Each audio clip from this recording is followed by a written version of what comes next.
Commander Jake Morrison watched the strange ship floating in space. It looked nothing like any human ship he had ever seen. The hull was smooth and white like crystal, but it was dark now. No lights, no movement. Just silence. "Amy, what are you getting from that thing?" he asked his communications officer. Lieutenant Amy Carter checked her screens again. Her fingers moved quickly over the controls. "Still picking up that beacon, sir. It's weak, but it's there. Someone is alive inside that ship." Jake looked at the alien vessel through the main window of the UES Vanguard. His ship had been exploring this part of space for 3 years. They had never seen anything like this before. The ship was beautiful, but it was dying. "Pete, can we get close enough to help?" Jake called to his engineer. Chief Engineer Pete Collins was already working on the problem. "I can match their orbit, Commander, but I don't know what kind of air they breathe or what might hurt them." Dr. Lisa Hayes spoke up from her station. "Whatever they are, they're in trouble. That beacon is a distress call. I've seen enough of those to know." Jake made his decision quickly. "Tony, plot a course, get us close. Amy, try to contact them, let them know we want to help." Navigator Tony Russell started working on the approach. "Course plotted, sir. We'll be alongside in 20 minutes. As the Vanguard moved closer, they could see more details of the alien ship. It was bigger than they first thought. Parts of the hull looked damaged. Something had hurt this ship badly. Amy tried every frequency she could find. "No response, Commander, but the beacon is getting stronger." "Life signs?" Jake asked.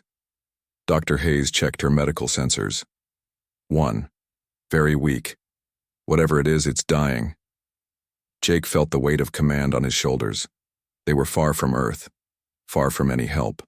But there was someone dying on that ship, and they were the only ones who could help. "Prep the shuttle bay," he ordered. "We're going aboard."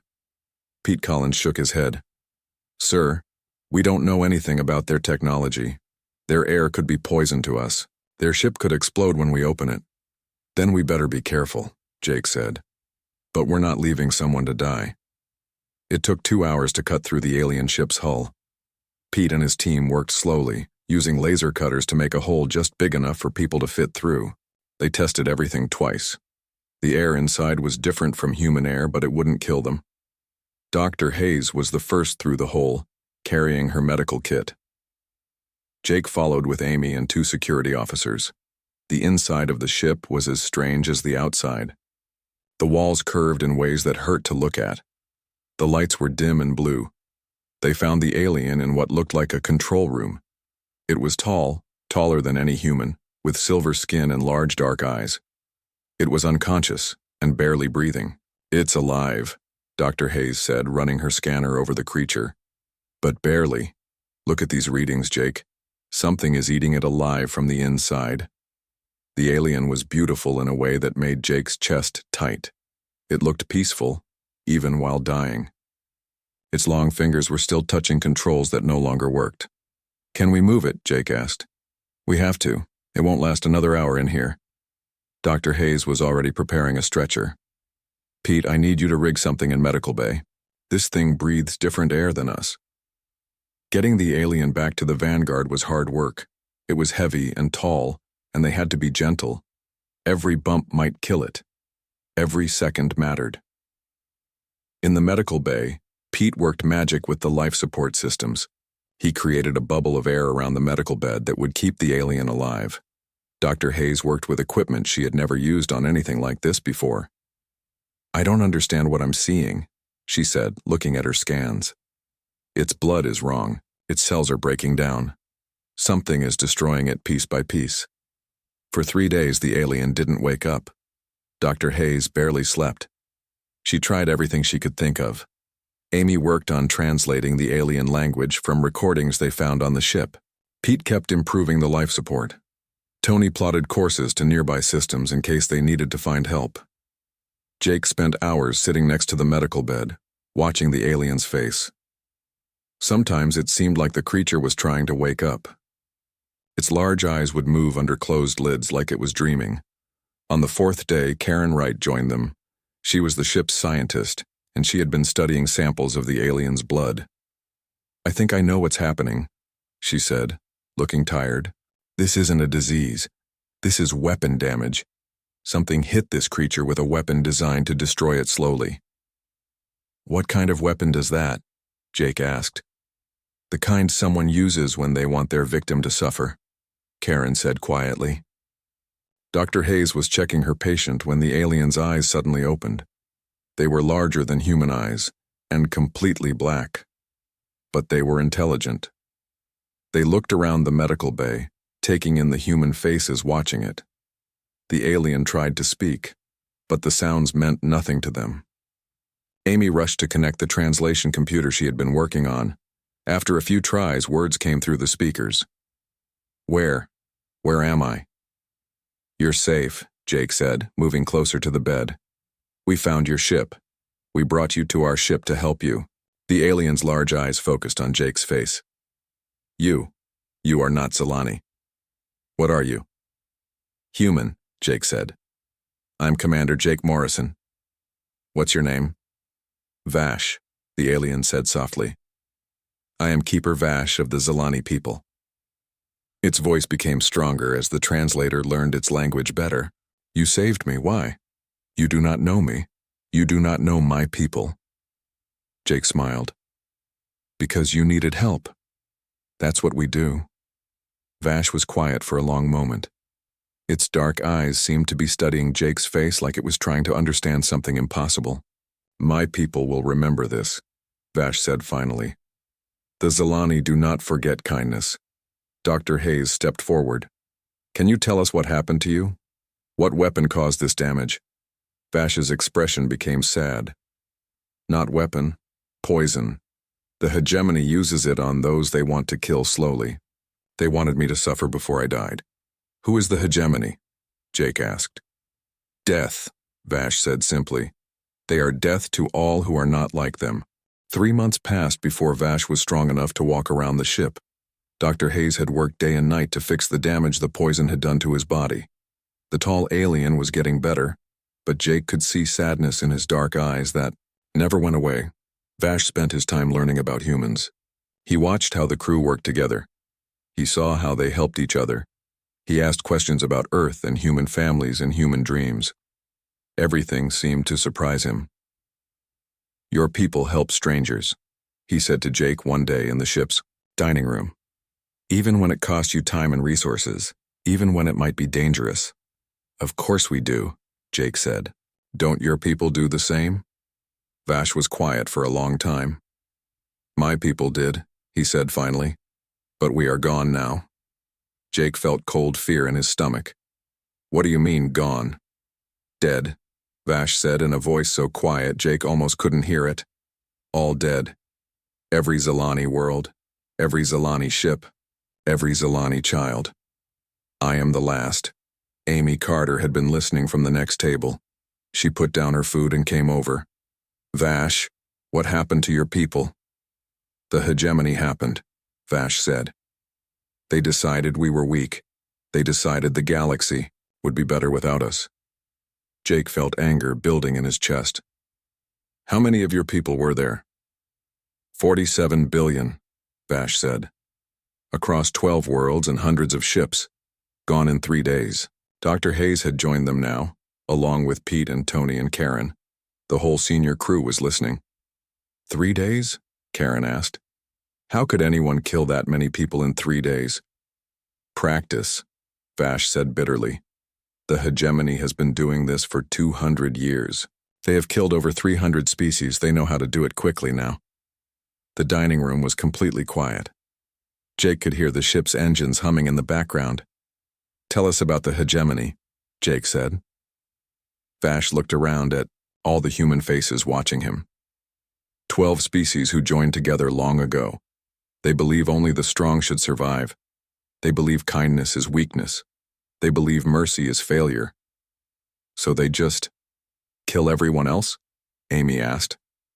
Not everyone, Vash said. Only those they think are weak. Only those who help others. Only those who show mercy to strangers. He looked directly at Jake. Only people like you. Pete Collins had been quiet, but now he spoke up. Are you saying they'd want to kill humans? I'm saying they already do. Vash said. Humans are next on their list. The fear Jake had been feeling turned into something cold and hard. How do you know this? Because I was a keeper, Vash said. I kept the records of all hegemony targets. Before they killed my people, I saw the files. Earth, Luna, Mars, all human colonies, all marked for extinction. Dr. Hayes leaned forward. When? Soon, Vash said. They will study you first. Learn your weaknesses. Find the best ways to kill you all at once. Then they will come. Jake stood up quickly. Amy, set course for Earth, best speed. Already plotting it, sir, Tony said from across the room. How long do we have? Jake asked Vash. Maybe 1 year, maybe 2. They will want to be sure they can kill all humans everywhere at the same time. They do not like to leave survivors. Karen Wright was thinking hard. Vash, you said you kept their records. Do you still have access to their data? Yes, Vash said. In my head. All of it. Every species they have killed. Every weapon they use. Every tactic. Every weakness. Their weaknesses too? Pete asked. Hopefully. Yes, Vash said. I know how they think. I know how they fight. I know what scares them. What scares them? Jake asked. Failure, Vash said. They have never failed to kill a species they targeted. Never. In 200 years, they have never lost a war. They believe they cannot lose. Amy was working at her communications station. Commander, I'm picking up long-range signals from Zilani space. You need to hear this. The signals were weak and broken, but the translation computer could understand some of them. They were distress calls. Dozens of them. Ships calling for help that would never come. Worlds reporting attacks that had already ended. These are 3 months old, Amy said quietly. The signals have been traveling through space since then. Vash listened to the voices of his dying people with no expression on his face. But Jake could see his hands shaking. Commander, Tony said, I'm reading massive radiation signatures from that whole region of space. Whatever they did there, they sterilized everything. No survivors? Dr. Hayes asked. None possible, Tony said. Nothing could live in that radiation. Vash stood up slowly. May I have permission to record a message? Of course, Jake said. Amy can help you. Vash walked to the communications station. When he spoke, his voice was clear and strong. I am Keeper Vash, last of the Zilani people. We were 47 billion strong. We had cities that touched the stars. We had art and music and children who laughed. The hegemony decided we were too kind to live. They were wrong about us being weak, but they were right about us being kind. We showed mercy even to our enemies. We helped those who asked for help. We saved those who needed saving. The humans found me dying in space. They saved my life when they had no reason to. They gave me hope when I had none. The hegemony will come for them next. The hegemony believes kindness is weakness. The humans will show them how wrong they are. After Vash finished his message, Jake made a decision that would change everything. Amy, send a priority signal to Earth Command. Tell them we're coming home with a survivor of alien genocide. Tell them we have information about a threat to all human life. What kind of information? Amy asked. Jake looked at Vash, who was still standing by the communications station. The alien looked tired and sad, but there was something else in his dark eyes now. Something that looked like hope. Tell them we know how to fight back, Jake said. Earth Command was waiting when the Vanguard arrived home. Jake had never seen so many ships in Earth orbit before. Military vessels from every human colony had gathered around the blue planet. Word about the hegemony threat had spread quickly. Admiral Susan Blake met Jake and Vash at the shuttle port. She was a small woman with gray hair and sharp eyes that missed nothing. She looked at Vash with curiosity, not fear. So you're the alien who's going to help us fight a war, she said to Vash. I am the alien whose people failed to fight a war, Vash replied. I hope to help you succeed where we failed. Admiral Blake nodded. Fair enough, let's see what you know. The briefing room was packed with the most important military leaders from across human space. Jake sat next to Vash as the alien shared everything he knew about the hegemony. The humans listened in complete silence. They will study you for months before they attack, Vash explained. They will send scout ships to watch your worlds. They will intercept your communications. They will learn how your ships work and how your weapons function. General Robert Kim leaned forward. How do we stop the scouts? You do not, Vash said. If you stop them, the hegemony will know you detected them. They will change their plans. Better to let them think they are secret while you prepare. Colonel, Lisa Parks was taking notes on a tablet. What kind of preparations? The hegemony expects you to defend your worlds, Vash said. They expect you to put your biggest ships around Earth and fight them in space above your home. They have weapons designed to break through those defenses. So what do we do instead? Admiral Blake asked. You make them fight the war you want to fight, not the war they want to fight, Vash said. You make them afraid. Dr. Karen Wright had been studying hegemony technology for weeks. She stood up to show her analysis to the room.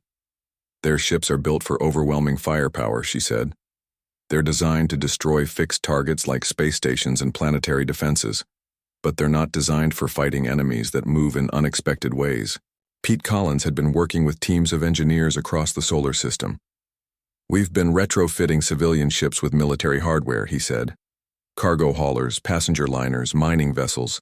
The hegemony won't expect them to be dangerous. How? Many ships do we have now? Admiral Blake asked. 15,000, Pete said with a grin. Every human ship bigger than a shuttle now has weapons. Tony Russell had been promoted to fleet coordinator. He showed the room a map of human space with glowing dots marking ship positions. We're not keeping our fleet in one place, he said. We're spreading them out across hundreds of systems. When the hegemony comes, they won't be fighting one human fleet. They'll be fighting 1,000 small fleets that can appear anywhere. Dr. Lisa Hayes had been working on something else entirely. The hegemony uses biological weapons, she said. Diseases designed to kill specific species. But Vash has given us samples of their bioweapons. We've developed vaccines. Vash looked surprised. Vaccines? Medicine that protects us from disease, Dr. Hayes explained. Every human in space has been vaccinated against hegemony bioweapons. They can't poison us anymore. My people never thought of that, Vash said quietly. Admiral Blake stood up. Vash, you said the hegemony has never lost a war. What would happen if they did lose? I do not know, Vash admitted. It has never happened. Then we're going to find out, Admiral Blake said, because we're not just going to defend ourselves. We're going to win. Over the following months, human space became a giant construction site. Pete Collins led teams that built weapons platforms inside asteroids. Dr. Wright developed new technologies that combined human engineering with Zilani science. Tony Russell trained thousands of ship captains in new fighting tactics. But the most important work was happening in small rooms with just a few people. Jake spent hours talking with Vash about hegemony psychology. Amy Carter learned to speak hegemony languages perfectly. Dr. Hayes studied hegemony biology to find new ways to hurt them. They believe they are superior to all other species. Vash explained to a small group of strategists. They believe this so completely that they cannot imagine losing. That belief makes them careless. Careless how? Jake asked. They do not plan for failure, Vash said. Their ships carry no extra supplies. Their commanders have no backup plans. They expect to win quickly or not at all. Colonel Parks was writing everything down. So if we can make the war last longer than they expect, they will run out of everything they need to fight, Vash finished. Food, fuel, ammunition, hope. Dr. Wright had a different question. Vash, you said 12 species make up the hegemony. Do they all get along with each other? No, Vash said, looking thoughtful. They hate each other almost as much as they hate other species. They only work together because they fear being alone. What if they weren't alone? Amy asked. What if we gave them a reason to fight each other instead of us? Jake smiled. You're thinking about psychological warfare. I am thinking about giving them what they deserve, Amy said. As the year passed, reports came in of strange ships near human colonies. The hegemony scouts had arrived, just as Vash predicted. They watched human worlds from a distance. They intercepted human communications. They studied human defenses. But they were seeing exactly what humans wanted them to see: false defenses around important worlds, fake communications about human weaknesses, ships that looked civilian but carried enough firepower to destroy small moons. "They think they understand us," Admiral Blake said during one of their final planning meetings. "They think we're just another weak species that will fall apart when they attack." "Are they wrong?" Vash asked quietly. Jake looked around the room at the humans who had spent a year preparing for war. Pete Collins, who had turned the solar system into a weapon. Dr. Hayes, who had made humans immune to hegemony poisons. Amy Carter, who could speak the enemy's language better than they could. Tony Russell, who commanded the largest fleet in human history. "They're about to find out," Jake said. Vash had been quiet during most of the meeting, but now he spoke up. "There is something else you should know about the hegemony. Something I have not told you." Everyone in the room looked at him. "They do not just kill species they consider weak," Vash said. "They study them first. Every species they have destroyed has taught them something new about how to kill the next one." "What have they learned from killing your people?" Dr. Wright asked. "How to break the spirit of a species before destroying their bodies," Vash said. "How to make them give up hope." Admiral Blake nodded grimly. "Then we better make sure we don't give them that chance." The hegemony came on a Tuesday. Admiral Susan Blake was drinking coffee in the command center on Luna Station when the alarm started. Across the solar system, sensors detected massive energy signatures as 12 different alien fleets dropped out of faster-than-light travel. "How many ships?" Blake asked her tactical officer. "Counting now, Admiral. Looks like 8,000 vessels total. They're positioning around Earth, Mars, and the outer colonies exactly like Vash predicted." Blake nodded calmly. She had been waiting for this moment for 18 months. "Signal all fleet commanders. Execute Operation Lazarus." Hegemon Prime. Thek stood on the bridge of his flagship, the Eternal Dominion, watching the small blue planet that housed the humans. His tactical display showed a few dozen human ships scattered around their system. Pathetic defenses for a species that thought itself intelligent. "Begin standard cleansing protocol," he ordered. "Biological weapons first, then orbital bombardment. I want this finished before the day cycle ends." But as his weapons officer prepared to launch the first bioweapons, something impossible happened. The weapons simply didn't work. "Sir, the bioweapons are not deploying," the weapons officer reported, his voice confused. "The delivery systems are functioning, but the weapons themselves are inert." "How is that possible?" Thek demanded. Before anyone could answer, space around, the hegemony fleet exploded into light and fire. What they had thought were asteroids suddenly powered up and revealed themselves as massive weapons platforms. What they had thought was space debris began firing missiles that could destroy battleships. "Shields up!" Thek screamed, but it was too late for many of his ships. On Luna Station, Admiral Blake watched as her hidden defenses tore into the hegemony fleet. Pete Collins had spent a year turning every piece of matter in the solar system into a potential weapon. Asteroids, old satellites, even chunks of ice from the outer system now carried enough firepower to level cities. "First wave complete," reported Tony Russell from his command ship. "Enemy casualties are significant. We got 3 of their fleet groups before they could adapt." "Any human losses?" Blake asked. "None yet. They're still trying to figure out what hit them." But Blake knew this was just the beginning. The hegemony had overwhelming numbers. They would adapt quickly once they understood what they were facing. Hegemon Prime. Thek was learning that humans were not like other species the hegemony had destroyed. As his remaining fleets tried to press their attack toward Earth, they found themselves fighting an enemy that was everywhere and nowhere. Human ships appeared, from behind moons and planets, fired devastating salvos, then disappeared again before return fire could hit them. The humans weren't trying to meet the hegemony in a fair fight. They were hunting them like predators hunt prey. "Where are their main fleets?" Thek demanded. "Where are their battleships?" "Sir, our intelligence indicates they don't have any," his tactical officer replied. "These appear to be modified civilian vessels." "Impossible. No civilian ship could carry weapons this powerful. But as Thek watched another of his cruisers explode under fire from what appeared to be a human cargo hauler, he began to understand that his intelligence had been very wrong about humanity.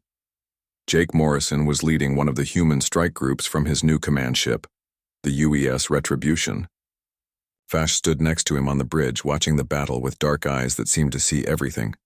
"The hegemony is confused," Vash observed. "They expected you to defend fixed positions. They expected you to fight the way other species fight." "Are we winning?" Jake asked. "You are not losing," Vash said. "For the hegemony, that is the same thing as losing. They have never fought an enemy that could hurt them this badly." Amy Carter was monitoring hegemony communications from her station. "Commander, I'm picking up chatter between their fleet leaders. They're arguing about whether to retreat." "Already?" Jake asked, surprised. "They've lost over 2,000 ships. In 6 hours," Amy said. "They've never taken casualties like this before." Dr. Karen Wright was tracking the battle from her science station. "Jake, look at this. The hegemony fleets are starting to spread out. They're breaking their formation. Is that good or bad for us?" "It's exactly what we wanted," Wright said, with a smile. "Scattered enemies are easier to hunt." The battle raged for 3 days. The hegemony tried every tactic they knew, but humans seemed to have an answer for everything. When the aliens tried to group their ships together for protection, human forces hit them with weapons that could punch through any shield. When they tried to spread out to avoid concentrated fire, human ships appeared in small groups and picked them off one by one. By the 4th day, Hegemon Prime Thek had lost over half his fleet.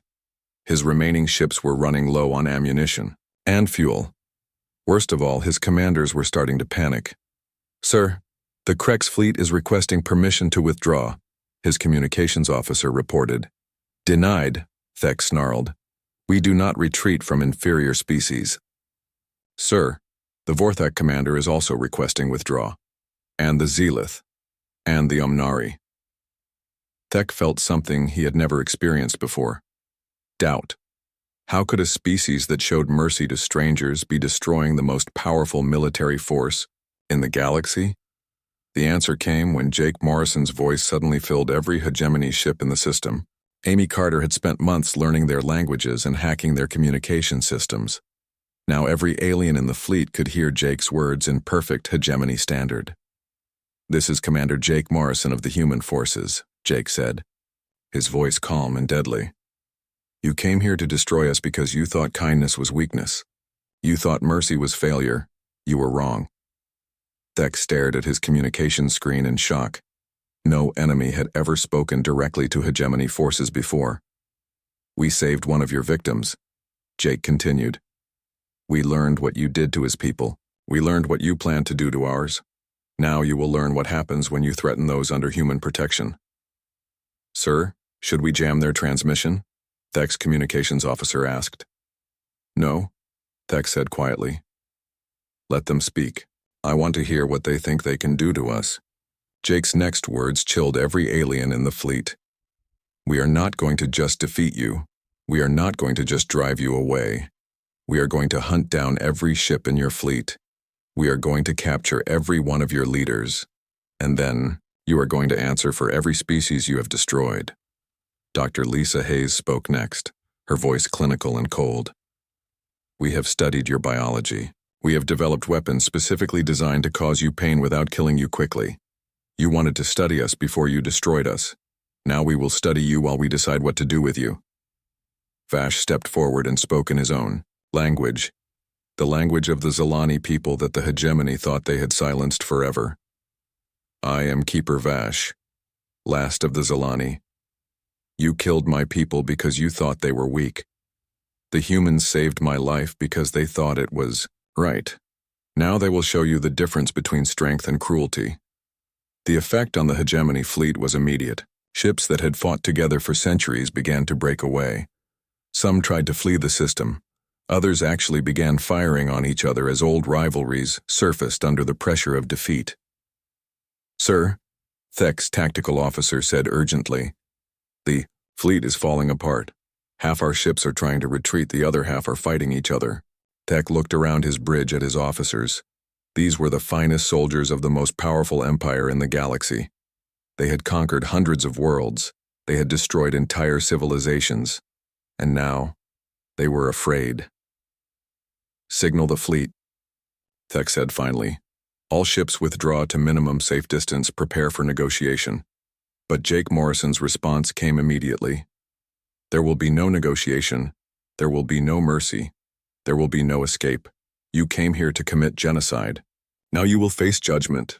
The war that followed lasted 3 years, but everyone knew the outcome after the first battle. The hegemony had ruled the galaxy through fear for 2 centuries. Now they were the ones who were afraid.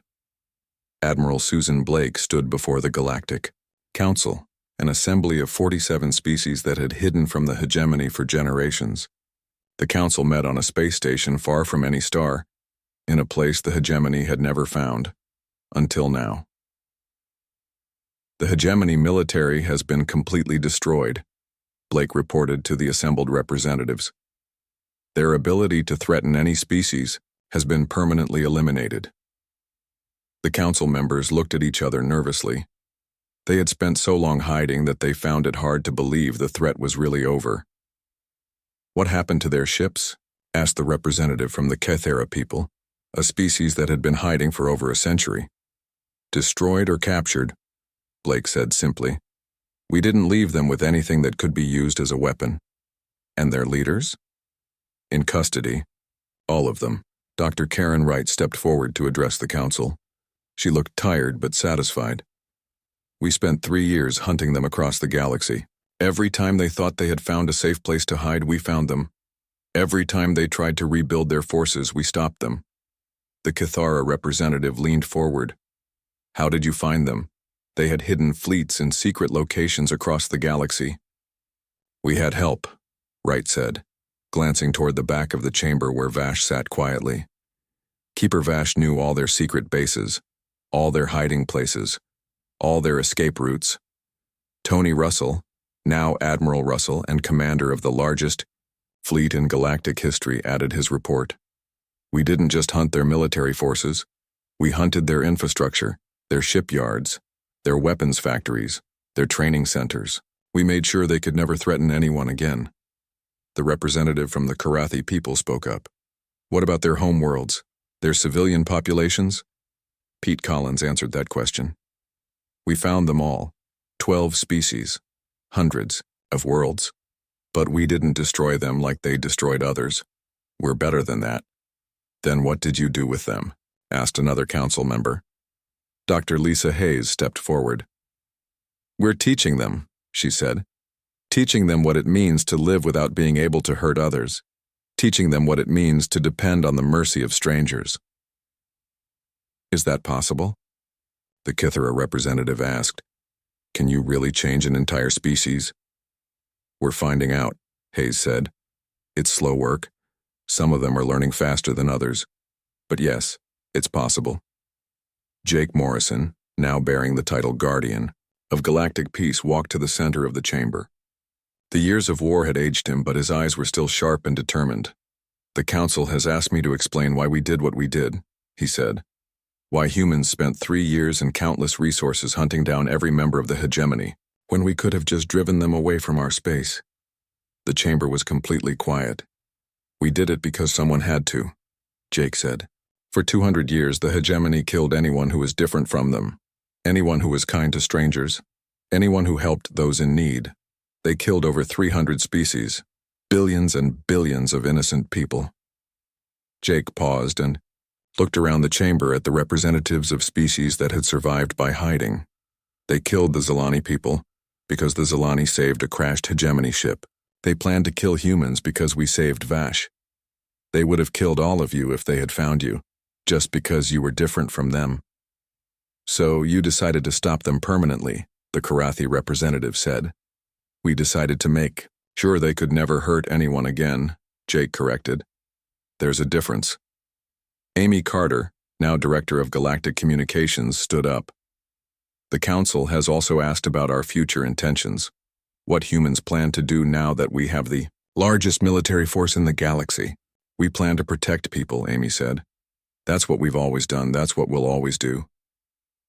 Protect them from what? Asked a council member. From anyone who would hurt them for being different. From anyone who would destroy them for being kind. From anyone who thinks mercy is weakness. Vash finally stood up from his seat in the back of the chamber. The last Zilani walked slowly to the front, his tall form casting long shadows in the chamber's light. The council has asked me to speak about human justice, he said in his quiet voice that somehow filled the entire chamber. You want to know if humans can be trusted with the power they now hold. Every eye in the chamber was on him. The humans saved my life when they had no reason to, Vash said. When they learned what the hegemony had done to my people, they declared war on the most powerful force in the galaxy. Not for territory, not for resources, not for power, for justice.